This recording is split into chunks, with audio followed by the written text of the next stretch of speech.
welcome back to Work, Love, Pray, Real Talk Grounded in Truth. I'm Jordan Johnstone. In the previous episode, we talked all about the power of self-perception. Today, we want to move the conversation along to what follows a healthy self-perception, confidence. Confidence is a hot topic for women in the workplace that feels like, honestly, it's been going around for forever. And it likely has to do with a lot of what we talked about in the episode right before this one with Jesse. Women in the workforce are constantly working at something. We're working to get that pay raise, working to get project lead, working to get a seat at the boardroom table. The secret ingredient to being successful at all of that work, yeah, you guessed it, confidence. But confidence tends to be a huge weakness for women. If we're too confident, we're seen as arrogant. Without confidence, we're seen as weak.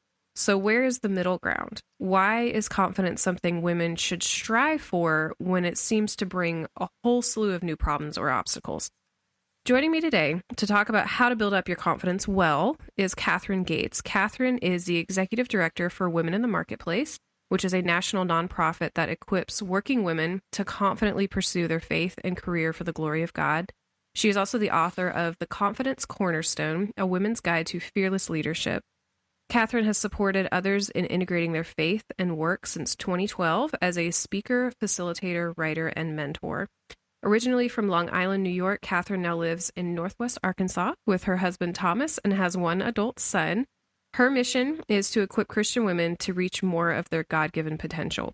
And here at Forward, we'd like to add with confidence to the end of that. That's how much we believe in the power of self-confidence and solid confidence. So, Catherine, I appreciate you so much being here today to talk with us about this. Jordan, thank you so much for having me. It's great to be here. Oh, wonderful. Well, we are redefining a lot of things this year, and growth, I would say, is definitely one of them. So that's why we have dedicated this entire month to talking about it on the podcast and on the blog. So I would love to know, how have you redefined growth this year? Jordan, I am a people person. I love being part of a team, being interactive, being in workshops. So growth is something that has always been really important to me. And the way I do it is with people. But over the last year, there haven't been as many people around. Right. That's been a problem, yeah. Right. And so I have found that I have really had to continue my growth, leaning a lot more on God, being a lot more self-reflective.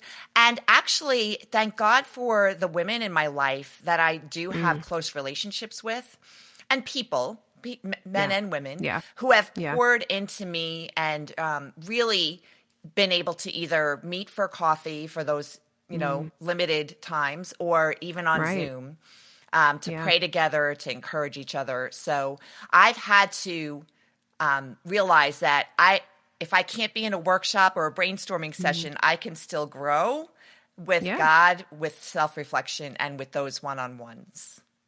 Well, a big hurdle to growing is a lack of self-confidence. So I'd love to hear about a time in your career where you thought, wow, I'm really not confident about this, but then you were able to overcome that lack of confidence. Gosh, Jordan, there have been multiple, probably Which many. is natural, yeah. Which is fine to anybody else that feels the same. Yes. But, one that really pops out in my mind is I love public speaking, and I've actually always loved performing. So I've been in plays, and I've started doing teaching people how to use computer software very early in my career. But when you're reading lines or memorizing lines, or you're teaching something that is, you can prove in a book, it's easy to have confidence in that. But sharing my own ideas, not so much. Right? Yeah. And so there's a vulnerability to that. There is. Absolutely. It can be challenged, and it might not be right, which has been a real struggle for me, feeling like I had to get things right. And so it was joining Toastmasters, actually, that really helped me overcome that insecurity. It's a supportive group of people. I was developing my public speaking skills, and it was awesome because they would always encourage everybody. Everyone got words of encouragement, and everybody, regardless of how much opportunity they had or how good they were, we all got places to grow. We were all given feedback on things we could grow on. But the feedback that I got really encouraged me to know that I can actually inspire people with my ideas, that my ideas did have value. And so that really has helped me now to be to feel comfortable being more of my authentic self when I'm speaking to a group, whether it's 50 or 500. Yeah. Well, and you said feedback, and feedback I think is a huge factor in all of this, because if you're given it well, it can maybe hurt a little bit, but you feel like, okay, but now I know where to go, versus, feedback that's not given well, it will just tear you down more. So, I mean, I think maybe that's something else to kind of maybe discuss a little further, maybe of, if you are a leader, you got to be careful with your feedback. Or if you are in a position where you are giving feedback to someone, think about how would it help you, if you got that feedback. Is that, I mean, because you've been in leadership positions, like, is that something that you've had to work on, like how you deliver feedback? Absolutely. You always want to make sure that you are letting people know what works well. And also in delivering the feedback. And I mean, I'm getting ready to do a little review on Monday. And it's not about the person. It's about what is the ideal and where's the gap, right? And so when people, when you give people feedback to say, it's not you personally, but here's the thing that maybe we can work on, there's a whole different level of, people want to grow. They just don't want to be attacked. Right. Exactly. Yeah. Yeah. Because it is, you always say, it's not personal, it's business, whatever, but like, there's always going to be a level of you that's going to connect to something with it. So, you do have to remember it's still a human that you're giving feedback to. Yeah. And that's why I think that Toastmasters experience was so good, because it was an encouraging community. Everybody was growing. Everybody wanted to support each other, and everybody wanted the best for one another. And we need to provide that same kind of environment in our workplaces and with our teams. Right. Oh yeah, for sure. So, I mean, a lack of self-confidence and self-limiting behavior, I would say, go hand in hand, or maybe a little bit more accurately, they are kind of a vicious cycle. For a lot of us, when we face a hurdle that's mental more than physical, we do kind of tend to overcorrect, or we maybe make the situation worse, but maybe for a different reason. So you shared 2 potential paths that women take when they're in this situation, and I would love for you to share a little bit more about those 2 paths. Yeah. The first thing that really brought this to my attention was years ago. I kept hearing from women, I wish I could figure out how to be more like a man, and then I would be successful. And that, Jordan, broke my heart. I was like, that is not true. You need to be who you are, and who you are is valuable and wonderful. And my gosh, if you're trying to be something you're not, then you are robbing the world of your gifts. Right. Yeah. And so that is one of the, so what ends up happening is there's, 2 paths that women often take, is either they try to figure out how to be more like a man. Right. And so they are denying an incredibly critical part of themselves, trying to be something they're not. And you know what? They might even achieve some level of success, but that is not sustainable. Right. It is you're basically saying to yourself, like, I'm not good enough. I'm inadequate. So I need to be, something I'm not. And that's draining physically, emotionally, and spiritually. Not to mention that it's feeding and perpetuating a lie. Right. Right. So that's one path. The other path is there are women who say, I'm not going to do that. I want to be true to myself, so I guess I'm just never going to be able to be a leader. I'll never be able to be in executive leadership. I'll just have to resign myself to being less, successful. And that's not healthy either, because then they're not sharing their full gifts. I think of the parable of the talents, and I don't want to stand before the Lord on that day and have him say to me, you did not use your gifts.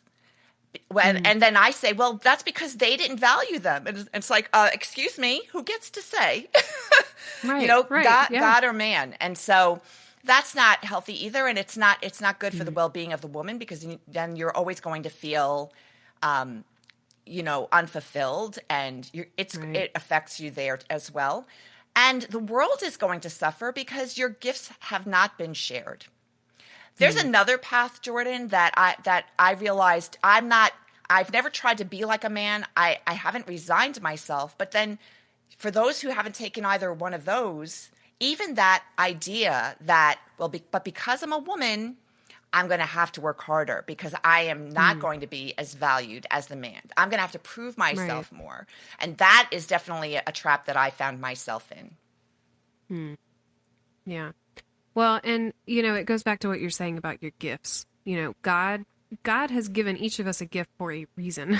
It's not to just let it sit inside of our, ourselves, and we just don't let it come out, or we hear it and we go, no, we're not going to do that because, it's going to draw attention to me, or I'm going to have to do something uncomfortable, because I know for me, like, I've had, these inklings to do something, and then, I'm sitting there going, well, no, that's not what I should be doing, or that's not what this person is wanting me to do, or, whatever. And, and it's learning when you feel those, draws to something, or, you hear that voice repeatedly, like, hey, let's do that. Like, that's not just some, wayward child in you that, is wanting to come out and say, let's go do something new. But, that's God, that's God's skills and gifts that he's given you. And they're trying to come out. They're trying to lead you down the path maybe that you're supposed to be on. So, like, have you ever had something like that where it's just, something that just like this nagging thought or whatever, and you finally gave into it, and then it turned into something that's like, oh my word, why didn't I do this sooner? This whole journey of supporting women, thankfully I have done it, but I never imagined it would become what it has. But I felt, to your point, that push, that desire. And I mean, it started, years ago with those comments that people were making. It kept growing when I worked for a nonprofit organization that supported women and advocated for women in leadership. And I saw, oh my gosh, there is such a deficit and what was really happening. And it's just continued. And so, I'm grateful that God has given me the strength and the courage and the perseverance to keep pushing through. But to your point, Jordan, and I'm sure there are times when I just felt like, who am I? Right. And so as my faith has grown, I've realized, oh, that's right. Apart from him, I can do nothing. And I've seen him, as long as I keep taking those steps of faith, I've seen him do the heavy lifting. There you go. So let's segue. I want to talk about your book because I love your book, and it's such a good tie-in. Yeah, it's such a good tie-in to this topic. And it's called Confidence Cornerstone. And again, an excellent partner for this podcast. So if you like the podcast, I have listed it in the show notes so you can snag a copy. So let's talk a little bit about the book. Tell me about it. Tell me, talking about being led. Let's talk about what led you to write this book. Yeah. So some of it I've already talked about, just hearing those women. It really does go way back to that time. But then more recently, I was on my own path of, personal growth. I was working with a coach, and she suggested that I read the book, The Confidence Code by Katie Kay and Claire Shipman. And as I read that book, I wished that I had read that years ago, because it shed so much light on the things that we were hearing when we were advocating for more women in leadership. There was a lot of conversation in the news at the time, and there were two camps, one saying women are being held back, and another one saying women aren't pursuing leadership. There's plenty of opportunities for women. They're just not pursuing it. And that book shed light on the why as to, when women aren't pursuing the levels of leadership that they really could. Yeah. But, here's the thing. It talked about, okay, there is some thinking that women have sort of developed over really centuries when you think about it because of the way we've been treated. But we have neuroplasticity and we can change that. And so they talked about taking risks and getting out of your comfort zone. And I know that's what's needed. But what I couldn't help but think is, how do you do that without faith? Because the first time you fail, you could very likely say, that was a really bad idea. I'm not doing that again. Right? And Guilty. I've done it. And so I kept thinking it needed a faith element.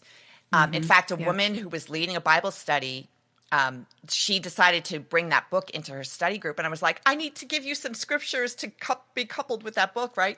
At the same time, a friend of mine she announced that she was going to lead a writer's retreat. And I really felt led to be part of that. You had to be a published author, which I was because I had published Bible studies through Work Matters.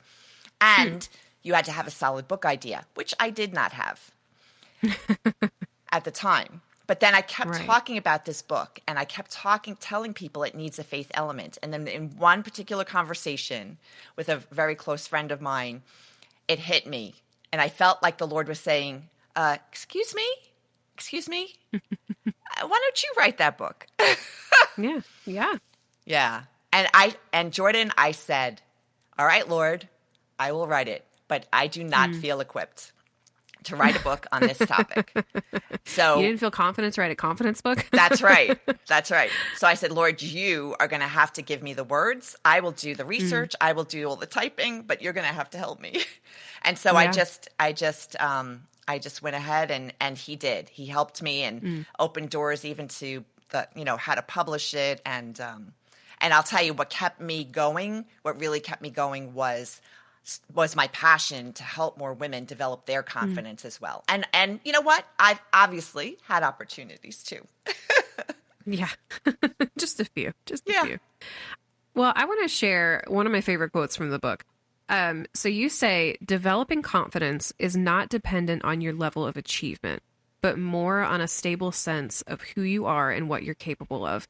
And I think that ties in with what we've already talked about a little bit. But, for someone who definitely struggles with being confident in all areas of my life, I really had to read that a few times before it sunk in. And I realized that me personally, was really equating confidence with how much I had already succeeded at something.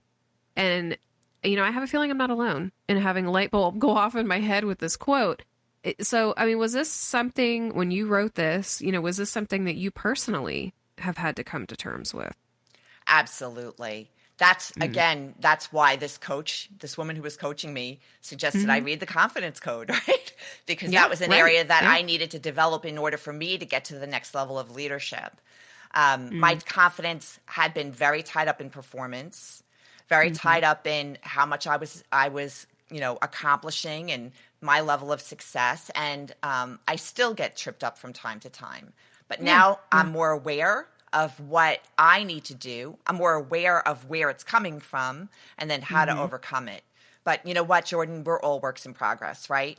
So experiencing a blip in the confidence level doesn't mean, it just maybe means that, here's another thing I need to look at. What I've learned through this process is that we're not here to figure it out alone. God wants us to partner with him in all that we do. And he created us for community as well so that we can encourage one another. Romans 12:4-8 tells us we are the body of Christ, each with our own function. And every function, by the way, regardless of the world's definition or evaluation of it, every function is valuable and important. Just as the functions of the body are all important. And so we need to look at ourselves through God's eyes, not the world's standards. Amen. Amen. Yeah. Well, I don't want to give away too much of the book because truly, if you're listening, you need to go order it. But you do kick off the book with 2 chapters talking about the external and the internal factors that can mess with a woman's confidence. So just can you give us maybe like the cliff notes on these and why you chose to identify and start off the book with these two factors or two Yeah. categories of factors, I guess. Jordan, I just feel like if you don't identify the source of the problem, you will Mm-hmm. not, you'll just be hit by it, every Yeah. time some big challenge comes up, right? And so the Yeah. first step in being more confident is to be able to notice what has damaged your confidence. What Mm. is it that has been a hindrance? And so Yeah. I really do think that a lot of women feel like they're the only ones Mm-hmm. who maybe struggle with feeling like they have to work harder than anybody else. A lot of Yeah. women struggle with some of these either external factors or internal factors that I identified. And the more we can see that other people are doing it, be able to shed light and call it out for what it is, the more we Mm-hmm. take our power back, right, from Mm-hmm. that impacting our confidence. And again, like that now I know what to do, then you can know what to do. And so, yeah, there's the external factors, of course, that include things like microaggressions. Mm. Oh, yeah. One of the quotes is, if a man and a woman walk in, the woman will always be assumed to be the more junior. And Mm-hmm. that's not the case, right? Right. We're assumed that we are less competent until we prove otherwise, whereas men are assumed to be more competent until they prove Mm-hmm. otherwise. Yeah. And so, and even the language or the expectations that, the woman's going to take the notes or get the coffee or organize Mm-hmm. the outing. And it's sad because sometimes we want to do that. Sometimes we enjoy doing those things, but then it impacts the perception, Right. from the other people. And so those external factors impact us, and it impacts our perception of ourselves when we're asked to do those things. Oh, yeah. Then, of course, a lack of role models, right? A lack of Mm-hmm. Mm-hmm. mentors. Yeah. When there's more men in leadership, we need those men to then turn to the women and say, you know what, can I mentor you? Can I sponsor you? But men tend Mm. to, gravitate toward the people they're more comfortable with, which are other men. Right. But I'm Right. glad to see more men are becoming aware and actually stepping Mm-hmm. up these days. Yeah. And, another external factor, Jordan, is women basically like not supporting other women. Yeah. And that Oh, has yeah. Well, it's a got, competition. yeah, yeah. And that's Yeah. got to change. That has got Yeah. to change. Yeah. The internal factors or BS that, like I like to call it, belief systems, belief Yeah. systems. Yeah. I mean, it could go either way, but yeah. Yeah, that too. Are things like women dwelling on our mistakes. A man makes a Right. mistake, he brushes himself off and moves on. A woman is just, we ruminate on that. We really need to let it Mm-hmm. go and learn from it and move on. Yeah. Women often believe that we have to have 90% of the skills to pursue a position or a Mm-hmm. promotion, whereas men, Yeah. hey, They 60% just and go for it. yeah, I'll figure it out. And so Yeah. there's a lot of our own internal thinking. We apologize too often. We apologize for things that we have no reason to apologize for. And Right. and all of these things impact our perception of ourselves and the perception of others toward us. Mm-hmm. So we have to own our successes, our abilities, be able to speak up for ourselves, but we can do it in a God-honoring way. Mm. And that's key. It is. It really is. Well, oh, yeah. Well, let's take a few steps forward in the self-confidence timeline. So let's say the listener, you've worked out where your confidence was being attacked. You've stopped the self-limiting behaviors and your thoughts that are telling you, no, we can't do this. You're well on your way. So what advice would you give for when that person maybe hits the first big roadblock, because inevitably it's going to happen? What would you say that they need to do to just make sure that they don't backpedal on their progress? Right. The first thing is to make sure that on a daily, consistent basis, you have a good routine of developing that relationship with the Lord and being in His Word. And being in the Word is so critical, right? Because that's where we get to know God. We get to know, we tap into his promises. We get to understand what he will do for us. And we need community. We absolutely need other women who can encourage us, and men. But I really do think women need community with other women.